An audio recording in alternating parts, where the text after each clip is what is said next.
Hey, Zero, I'm here. Hey, Blondie, what's up, man? Well, I'm glad that this year you let me stay at your place this time around. Anyway, it was good to see you. Goodbye. Going so soon? Wow, you move fast for a big guy. Not without this, you're not. Oh, well, I did say I was going to review it if I get it in a state of emergency, so yeah, I'll get to it eventually. Check your Patreon page. Wait, why? Oh, no, you didn't. Oh, God damn it, Zero. Did you really pay the $10 tier so that I could review it next? That's what I thought.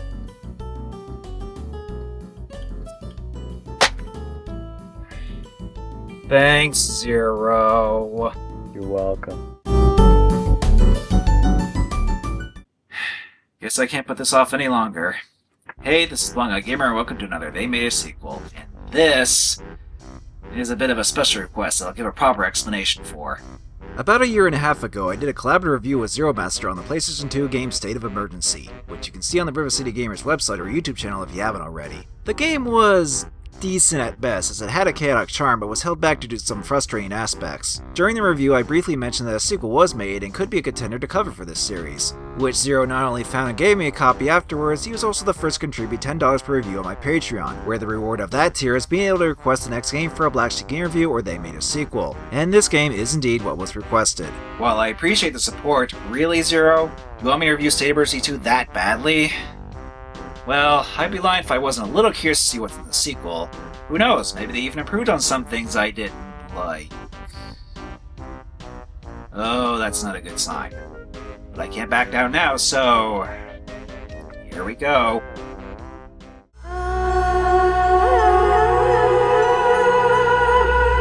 State of Emergency 2 came out in 2006 on the PlayStation 2. Initially, the game was being made by the previous developers, VIS, but pretty much closed down the year before after the not favorable Narc reboot. So DC Studios finished the rest, while South Peak Interactive published the sequel instead of Rockstar. And even though State of Emergency 1 was ported over to the Xbox and PC, State of Emergency 2 is only on the PlayStation 2, despite plans to bring it to the Xbox, PC, and even the PSP, but those versions were cancelled. The game takes place 4 years after the events of the first State of Emergency, in which an evil corporation is back to being in tyrannical control despite being blown to smithereens by the revolutionary group Freedom in the last game. Said corporation is, or was called at one point, the American Trade Organization, but both games just call them the Corporation, even with their logo being a star-shaped A, possibly to avoid parallels with the World Trade Organization that had protests and riots in 1999, which caused the Washington state government to announce the first state of emergency because of those similarities. So I think it's safe to say they don't refer to the actual name of the corporation in the games to avoid further controversy. Anyway, life in the main city, just as ambiguously named Capital City, is about as good as you would expect. There's a swinging town I know called Capital City. Kids, look! Street crime. Fortunately, all the playable Freedom characters from State of Emergency 1 are still willing to fight, as Libra infiltrates a corporation building for information, but gets caught. On top of that, key members Mac and Bull are in prison, with the former about to get the death penalty on live television. But the group's hacker Freak and street gang leader Spanky devise a plan to break them out, which is Freak hacking into the prison systems, big surprise. To release Max, we can grab a gas mask and a Uzi placed under his chair. Good thing the corporation uses gas to execute prisoners instead of lethal injections or even electric chairs. We then take control and start shooting, while sitting down, in a turret-like sequence we can't die or run out of ammo in. Also, this happened to one of the guards. This is already a great start. After a while, Mac finally gets out of the chair so we can move on to shoot even more guards in the room. And we're still invulnerable with infinite ammo. This is starting to overstay its welcome. Eventually we do move on where now we have ammo counters for our guns, but still no health bar. I guess they did the intro like this to ease you into the game before you can actually die to get used to the aiming and shooting, but it won't really help, just take my word for it. State of Emergency 2 does make the third-person shooting much more conventional than the first games, as it's more akin to modern console shooters. The problem is that the aiming is pretty sloppy. You can adjust the sensitivity, but I couldn't find a good middle ground and it never felt very good to aim in this game. There is some leniency with the hit detection, so long as the reticle changes red over an enemy, you'll land shots, even from a fair distance away. However, running around the open guns blazing isn't always a good idea, so we also have a leaning mechanic by holding the L2 button to aim around corners. All it really does is kill the flow of the game as you go to a corner, stop, find the right spot to lean, shoot if anything is there, rinse and repeat. I get that it makes dealing with enemies in certain areas easier, but this feels tacked on and not as convenient as you would like it to. Those still aren't all the problems with the gunplay. Another is when enemies get close because you have no melee options whatsoever, which is pretty baffling considering there was a melee system in the first State of Emergency, albeit a simplistic one.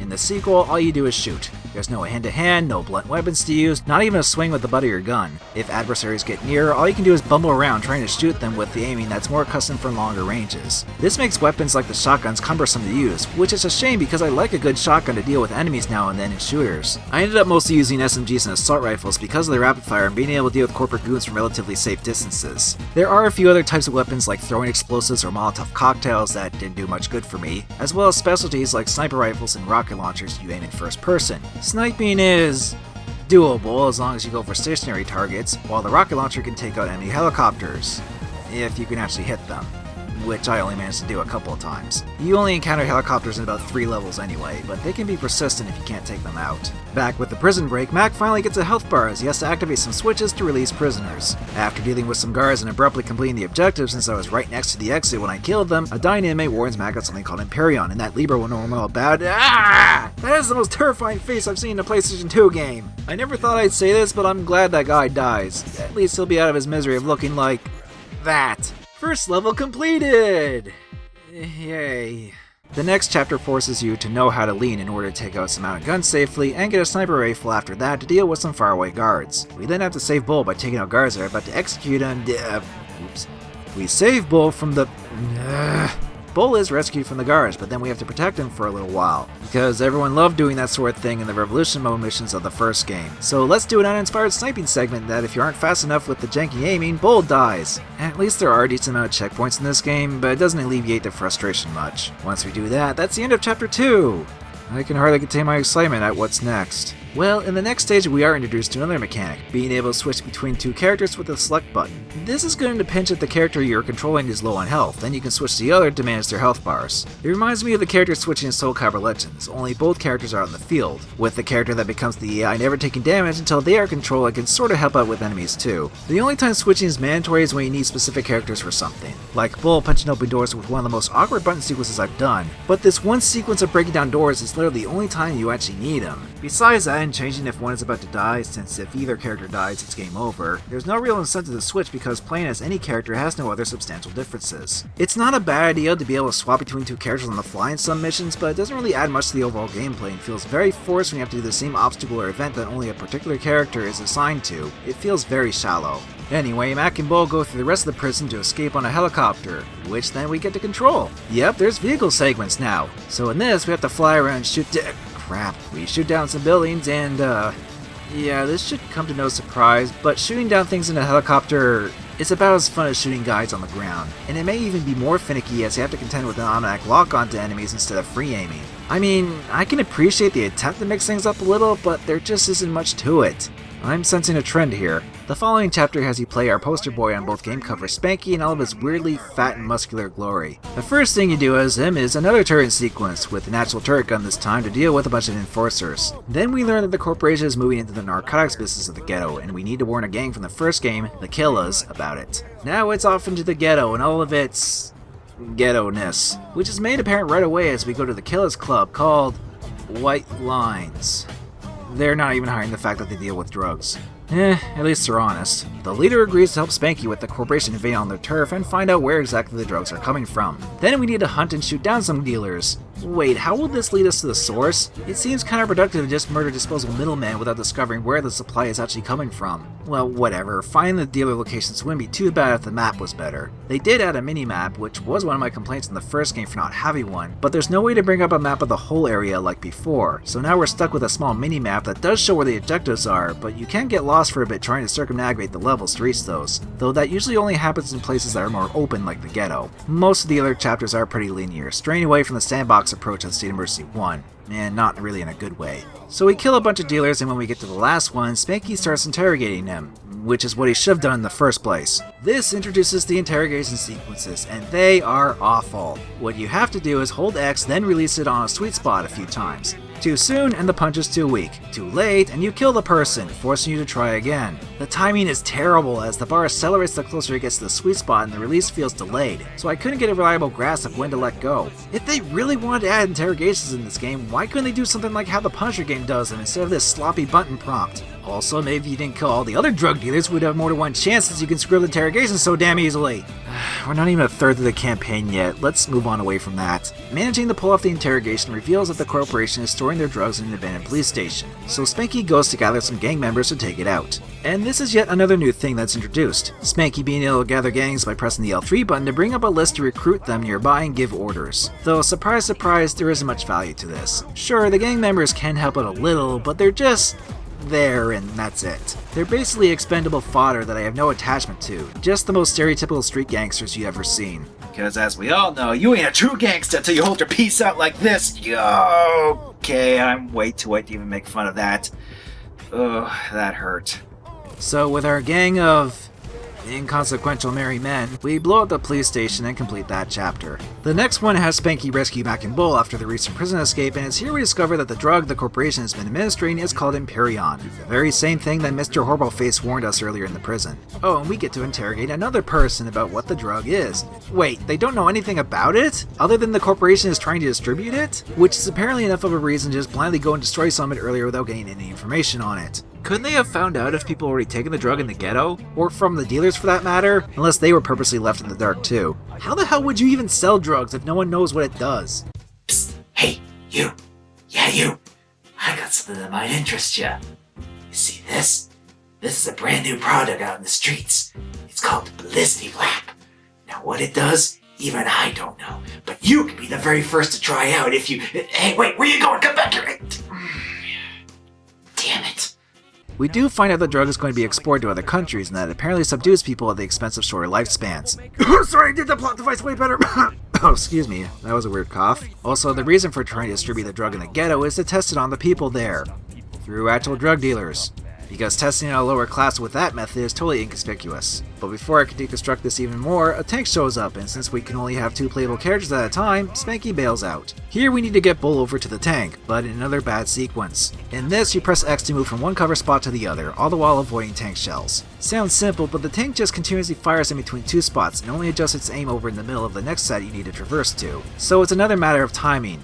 That's also hard to grasp at first because of the bad camera angle and Bull not exactly being very agile here. As a result, you'll likely get hit, and Bull can actually take more than one shot surprisingly, but because he takes forever getting up, he can get blasted again before reaching the next safe spot, and he can't do anything about it since he's automated once you press the button. I've never seen moments in a game that were so simple yet be executed this poorly. Once Bull does reach the tank, he throws some tear gas to force its driver out so Mac can commandeer it. Unfortunately, Mac doesn't really know how to drive the tank, so he just shoots at incoming tanks with the turret, which is a little tricky to aim at first. Eventually, Mac finds out he just needed to put the tank into gear. Heh.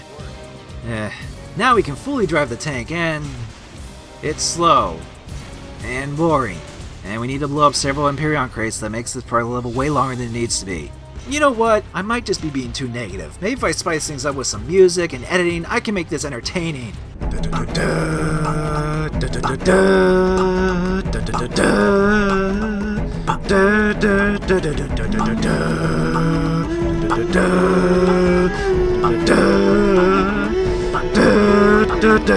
Okay, no, that didn't help and only gave me more editing work to do. This game sucks. Oh hey, the next chapter actually has rioting. Remember that selling point from the first game? Well, the sequel kind of, sort of does too. What made the first state of emergency distinct was the amount of people running around, giving it that chaotic charm I mentioned near the beginning of this video. Granted, they pretty much just ran around aimlessly and didn't contribute much to the actual gameplay, yet in State of Emergency 2, they are even more downplayed. Other than this and the prison objectives to lure out corporation forces, people rioting are just about as aimless. You might see the occasional civilian shoot or beat up an enforcer, usually while dead on the ground. Oh, and they can have melee weapons to further show how lacking it is to have no such option for yourself. The reason rioting is downplayed in the sequel is because only some levels actually have people other than you and the corporation in them, and even fewer have large groups rioting. The first game had numerous people in every level, so effectively State of Emergency 2 drastically cuts down an aspect of the first game that people would likely remember the most. It's pretty sad to see something vaguely familiar only for it to be pushed off to the side in favor of the rest of the game that, as we've seen so far, has not really been worth playing. So after setting off a riot in town, another tank shows up and we can thankfully just run up and throw tear gas into it this time. So why couldn't we just do that instead of that bad sequence in the last chapter? Anyway, for this we control Bull and a machine gun while Mac drives a tank.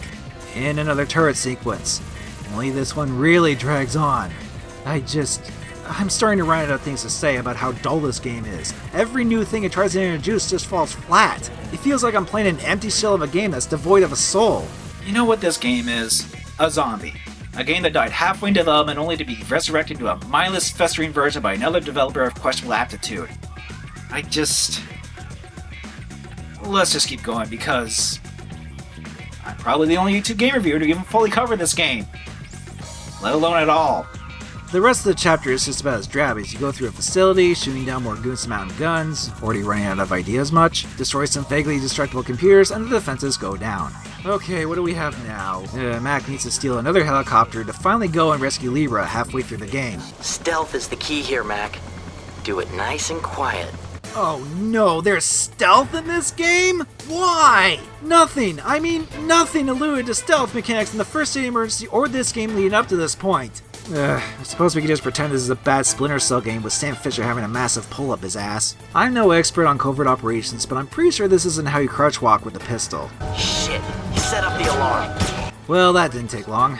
Fortunately, game spot isn't a game over and we can just shoot everyone. It does make things a little harder, but when the game isn't designed for stealth at all, it's extremely pointless to even try to be sneaky when just gunning down all the enemies is viable. After that embarrassment of game design, we get to fly around in a helicopter again, only we need to track down Libra's cell phone signal. That we're assuming she still has or is near it after being captured? Well, regardless, we need to shoot down some signal jamming structures and hone in on the target as indicated by the bar on the left hand side. Okay, the signal is the strongest around here. Where in this dark gray mess do I have to go? Is it this tall building? No? Oh, we need to shoot down some guards in this particular window down here in a separate building beside the tall one.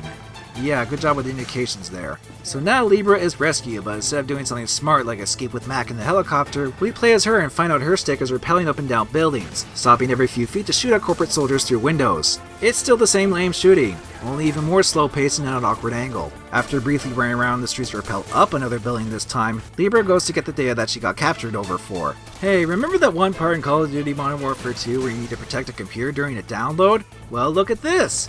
Coincidence? I think not. Clearly Infinity Ward was inspired by this part in State of Emergency 2 to include in their game. Yeah, no one's gonna buy that.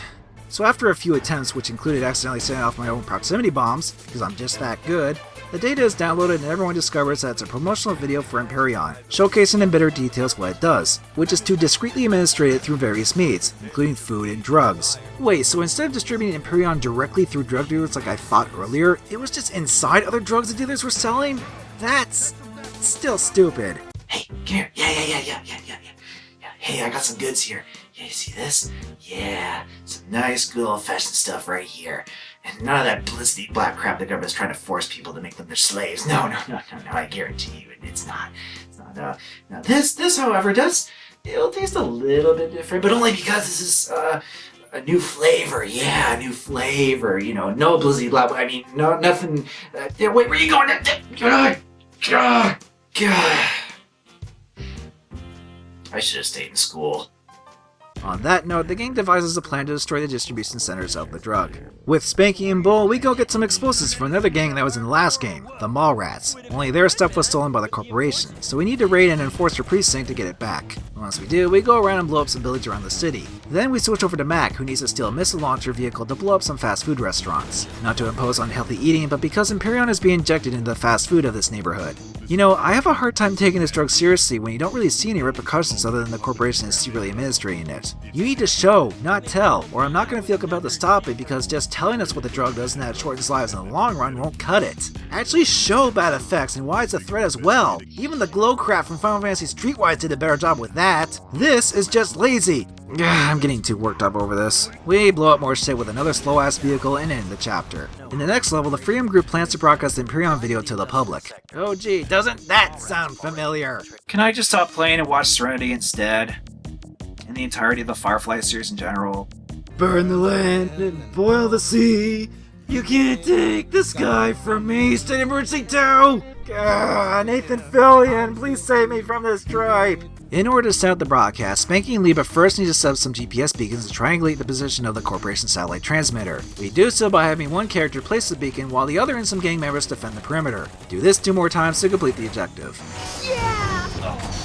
Oh good, another interrogation. This time to get a code for access of the transmitter location, which is...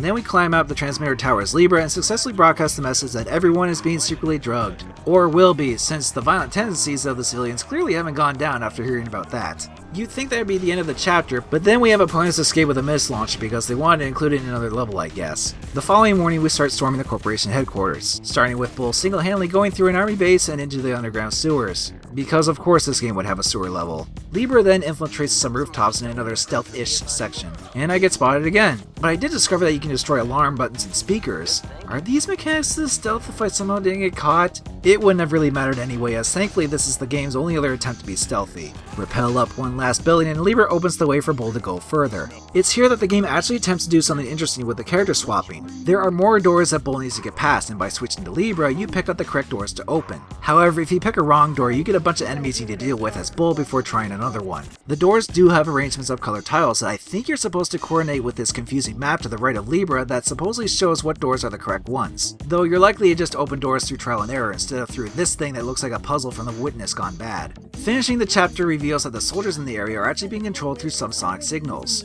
Okay, sure. First putting behavior altering drugs into everything and now this? It's like a conspiracy theorist's dream come true. Maybe for an amateur. Libra tries to get access codes for that system, but can't due to it needing the memory chip.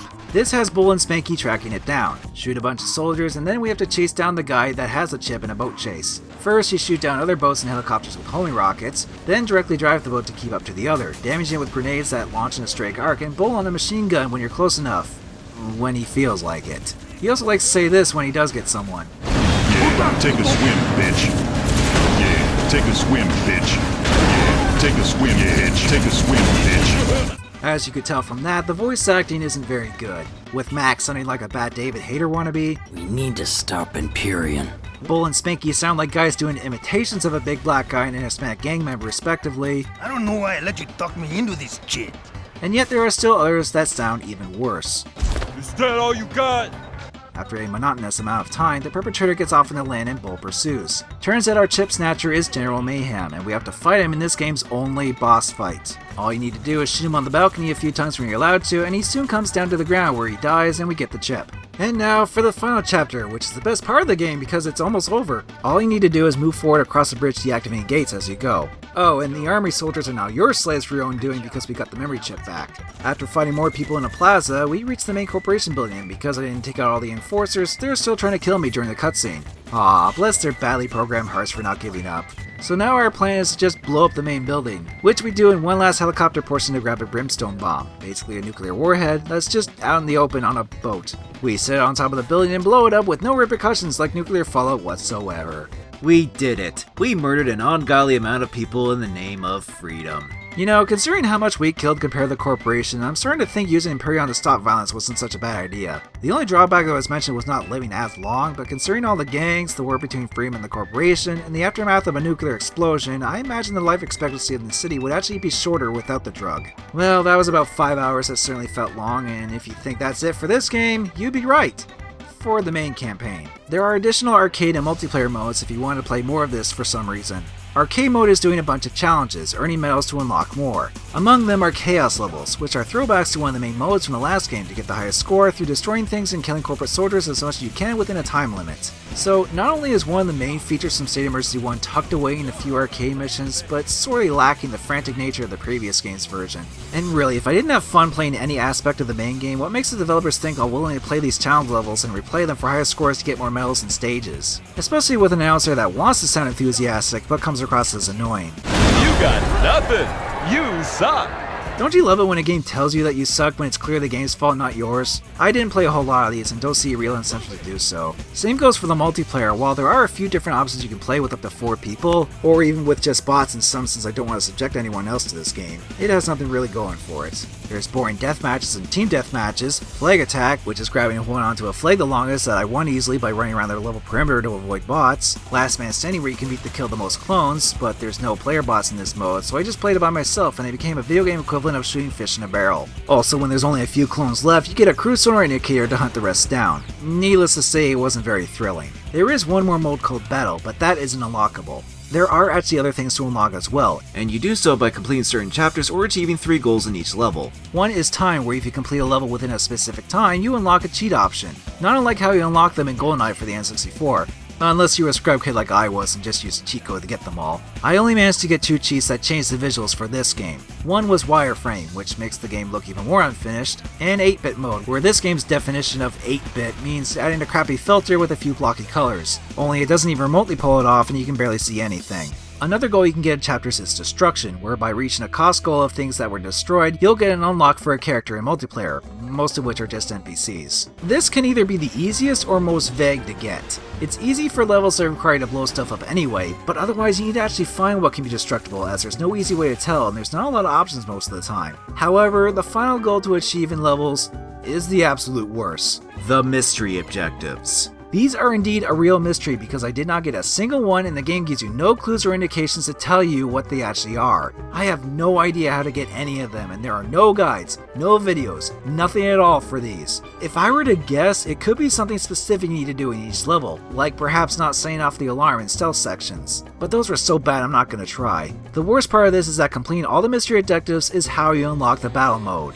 Has anyone of the few people that actually played this unlocked that? Or even get any of the mystery objectives for that matter? Because if not, I am convinced that the only people that know are the developers, and with VIS Long Gun and DC Studios shutting down after the abysmal sales and reviews of this game, I'd imagine finding anyone that worked on this would be difficult, let alone if anyone wants to recall their involvement. So for the time being, I'm calling the mystery objectives unsolved, and if anyone wants to try and find out, either legitimately or other means, then be my guest. I'm not bothering because the battle mode is most likely not something special anyway, though I could just try an all unlock cheat I found online, and it doesn't work.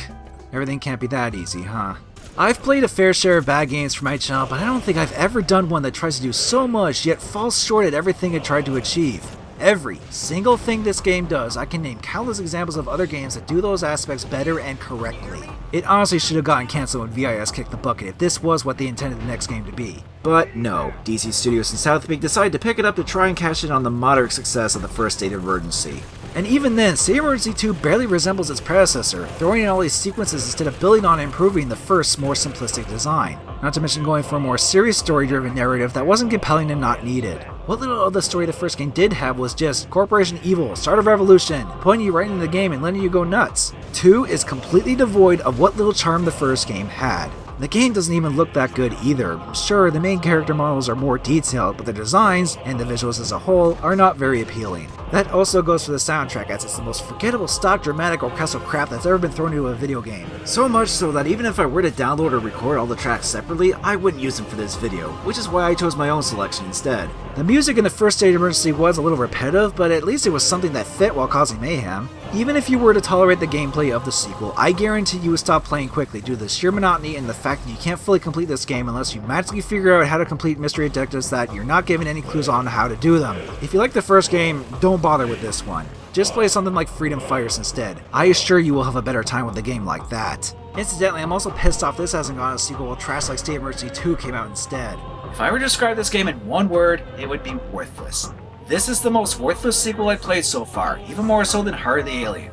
This is a waste of time, a waste of $7 if I bought this myself, a waste of programming from developers that lost their jobs, and a waste of manufacturing DVDs and game cases. And 0, since I know you're watching this right now. Yes?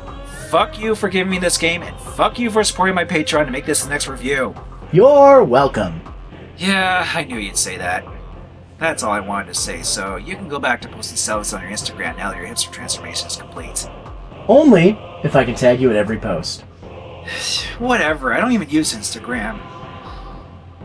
I've said everything I wanted to talk about for this game. So now I can stop, go watch Serenity, and then play several good games, so I can return to being properly entertained.